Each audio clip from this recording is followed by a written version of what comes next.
Hier, les professeurs Isaac Yankoubendia et Abdallah Sissé n'ont pas manqué d'insister sur ce fait. La Summa Division renvoie à une histoire occidentale, européenne, de questionnement de la science juridique. Cette Summa Division publique-privée, elle est née à partir d'une quête de l'État. L'histoire occidentale est marquée par la centralité de l'État. Quelle est la sphère de rayonnement de la puissance publique? À partir de ce mouvement occidental, effectivement, la Summa Division publique-privée n'est pas une ontologie, elle n'est pas consubstantielle, elle n'est pas concomitante au droit.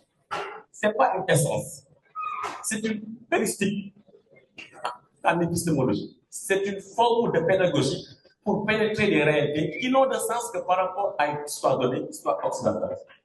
En Afrique, est-ce que la recherche de l'État est la trajectoire centrale de nos dynamiques?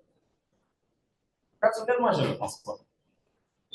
Depuis 1492, nous, notre préoccupation, notre paradigme, ce n'est pas l'identité ou la centralité de l'État, mais plutôt la quête de décolonialité.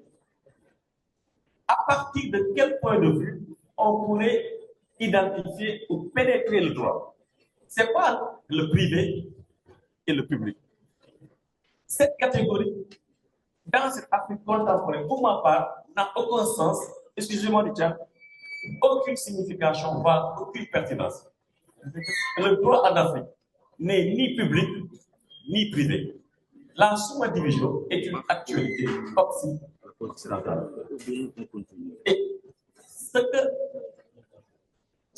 les présentations, peut-être, n'ont pas eu à insister, c'est la perspective décoloniale.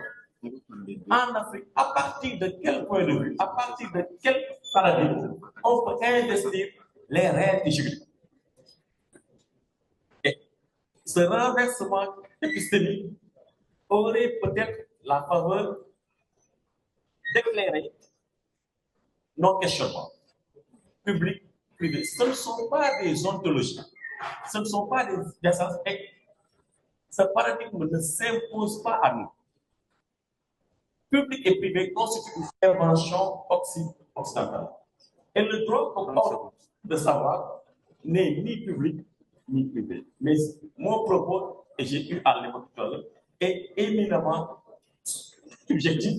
Il ne remet pas en cause la grande qualité des différentes présentations. Mais insister pour clore, aujourd'hui en tout cas, dans les sciences humaines et sociales, excepté l'Afrique noire francophone, partout, en tout cas depuis 1492, aujourd'hui il y a un paradigme décolonial. Les savoirs sont interrogés par rapport à leur pertinence décoloniale. C'est que malheureusement, dans nos facultés de droit, on ne commence pas en tout cas à effectuer cette forme de réflexion. Merci.